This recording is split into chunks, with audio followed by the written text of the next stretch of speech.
کیونکہ اتنے زیادہ ڈپارٹمنٹس جو کرپشن کے لیے ہر کوئی پیسے مانگنے آ جاتا ہے. ہماری اب پوری کوشش یہ ہے کہ آسانی پیدا کریں بزنس انویسٹرز کے لیے, اور آپ یقین کریں کہ یہ ہم کامیاب ہو جائیں گے, کیونکہ یہ سلو پروسیس ہے, پرانی عادتیں پڑی ہوئی ہیں. ہاں, ایک اور ہم نے کام کیا, پہلی دفعہ F B R tax policy بھی ایف بی آر بناتی تھی, پیسے بھی وہ اکٹھے کرتی تھی. یہ ہم نے پہلی دفعہ یہ کیا ہے کہ علیحدہ کر دیا. ایف بی آر کا کام صرف کلیکشن ہے, پالیسی کامرس اور فائنانس بنائے گی. یعنی یہ ہماری ایکسپورٹس کیوں گر گئی ہیں؟ ہماری ایکسپورٹس اس لیے گری ہیں کہ کلیکشن کرتے کرتے ہم نے اپنی انڈسٹری کل کر کے رکھ دی ہے. ہم نے ان کو علیحدہ کر دیا ہے, انسینٹو دیں گے انڈسٹری کو, اور صرف اور وہ کہ کون سی انڈسٹری انکریج کرنی ہے. اب ہمارا یہاں پاکستان میں ڈی انڈسٹریلائزیشن ہو گئی ہے. انڈسٹری جدھر فیکٹریاں بنی ہوتی وہاں ریل اسٹیٹ بن رہی ہے. تو یہ بالکل ریورس کر رہے ہیں سب کچھ. جو آپ نے بات شروع میں کی, پوری کوشش اب یہ ہے کہ لوگوں کے لیے آسانی پیدا کریں بزنس کرنے کے لیے. خان صاحب, اس میں دو کوسچنز ہیں. ایک تو بہت شکریہ آپ کے وقت کے لیے, اور دوسرا میں وہ اس میں بھی ایڈ کر دوں کہ مرغیوں اور انڈوں سے برازیل $7.5 ارب کما رہا ہے یہ 2016-17 میں, اور انڈیا امریکہ اس سے بھی زیادہ کما رہا ہے. تو نہیں, امریکہ بعد میں ہے. برازیل کا میں نے آج ریکارڈ چیک کیا, برازیل لائف سٹاک اور ان تینوں میں مرغیوں کی بات کریں, چکن سے وہ سب سے زیادہ پیسہ وہ کما رہا ہے.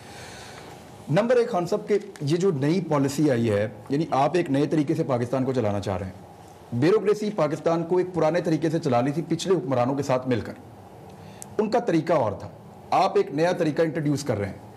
اس میں آپ کو سب سے بڑی پرابلم آ رہی ہے ان بیوروکریٹ سے جو گو سلو کی پالیسی اب بیچ میں انہوں نے انٹروڈیوس کر دی ہے. وہ کرتے یہ ہیں کہ لوگ ان کے پاس کام لے کر جاتے ہیں, وہ کہتے ہیں جی نیب تو ہمیں پکڑے گا, ہم کیوں آپ کا کام کریں. اس خوف کو یا اس نئے کلچر کو وہ استعمال کر رہے ہیں لوگوں کو تنگ کرنے کے لیے, اور لوگوں کو متنفر کر رہے ہیں آپ کی گورنمنٹ سے. لوگ باہر نکل کے دفتروں کو یہ کہتے ہیں اچھی حکومت ہے, یہ طریقہ انصاف کی ہمارے کام ہی نہیں ہو رہے. جو کام تھوڑے سے پیسے دے کر ہو جاتے تھے, آفیسر بڑے آرام سے ٹیبل پہ بیٹھ کے کہتا ہے نیا پاکستان ہے بھائی بک تو. اور یہ سیریسلی ہر طرف ہو رہا ہے, ہر طرف سے شکایت آ رہی ہے, گو سلو پالیسی ہے. اس کو آپ کیسے ٹیکل کریں گے؟ نمبر ایک. نمبر دو, ایک تو یہ بڑا پہلے اس کا جواب ہے. دیکھو, سب سے پہلے تو یہ قوم فیصلہ یہ کرے کہ کیا ہم نے یہ کرپشن کا نظام چلنے دینا ہے. اگر یہ نظام چلنے دینا ہے, پاکستان کی کوئی فیوچر نہیں ہے. دوسرا یہ فیصلہ کرے کہ یہ جو ملک امیر ہوتے ہیں وہاں کیوں نہیں ہے کرپشن, سوئٹزرلینڈ میں کیوں نہیں ہے کرپشن. جدھر سٹینڈرڈ آف لیونگ زیادہ ہے وہ کرپشن نہیں ہے. جدھر ملکوں کے وسائل کے باوجود کرپشن زیادہ ہے وہاں غربت زیادہ ہے. سو پہلے یہ ریئلائز کر لیں کہ یہ کرپشن کوئی میں نے ایجاد نہیں کیا, اینٹی کرپشن پروگرام. یہ ہر ملک, چائنا جو آج سب سے تیزی سے جو فیوچر اکنامک سپر پاور بن گیا اور بننے جا رہا ہے, امریکہ کو پیچھے چھوڑ جائے گا اگلے 10 سالوں میں. آج امریکہ ان کا 12 ٹریلین ہے, امریکہ کا کوئی 18 ٹریلین ہے. اگلے 10 سالوں کے اندر چائنا پہنچ رہے 30 ٹریلین پہ اور امریکہ 22 ٹریلین پہ ہے ڈالرز پہ. تو جو چائنا بڑھ رہا ہے, انہوں نے 400 وزیروں کو پچھلے 5 سال میں کنورٹ کیا کرپشن پہ.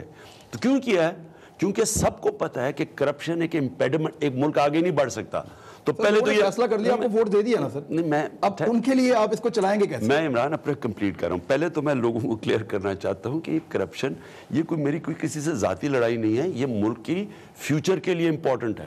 دوسری چیز, اور ہماری 60s کے اندر ہماری بڑی زبردست گورننس تھی جس کی وجہ سے پاکستان سب سے تیزی سے اوپر جا رہا تھا. اب اس میں کوئی شک نہیں کہ پرانے سوچ کے بیٹھے ہوئے لوگ جنہوں نے, جو بیوروکریٹس ہیں, جنہوں نے اربوں روپیہ بنایا اس سسٹم کے ذریعے, کرپٹ سسٹم میں بینیفیشریز ہیں, ان کو سٹیٹس کو کہتے ہیں. یہ لوگ اس سسٹم سے پیسہ بنا رہے تھے. یہ پوری کوشش کر رہے ہیں سیبوٹاج کرنے کی, یہ تاثر دے رہے ہیں جی گورنمنٹ زیادہ دیر نہیں چلے گی, اور اس لیے چپ کر کے گوسلوں پہ لگے ہوئے ہیں. لیکن اس کے ساتھ ساتھ جو نیب بھی ہے, مجھے افسوس یہ ہے کہ نیب, آپ نے کہا نیب ہمارے نیچے نہیں ہے. میرے نیچے نیب ہوتی, آج کم از کم 50 بڑے بڑے کرپٹ لوگ جیلوں کے اندر ہوتے. کون کون؟ وہ میں ابھی نام نہیں بتاؤں گا, وہ پھر مچا دیں گے. انہوں نے جیلوں میں ہونا تھا. نمبر 2, میں اتنا بڑا دائرہ کھول دوں نیب کا, وہ ہر لوگ, کوئی بزنس مین کو پکڑا ہے, کبھی کسی کو چھوٹی چھوٹی چیزوں پہ ہاتھ ڈال رہے ہیں. دیکھیں, جب ہم ملیشیا کی اینٹی کرپشن میں گئے,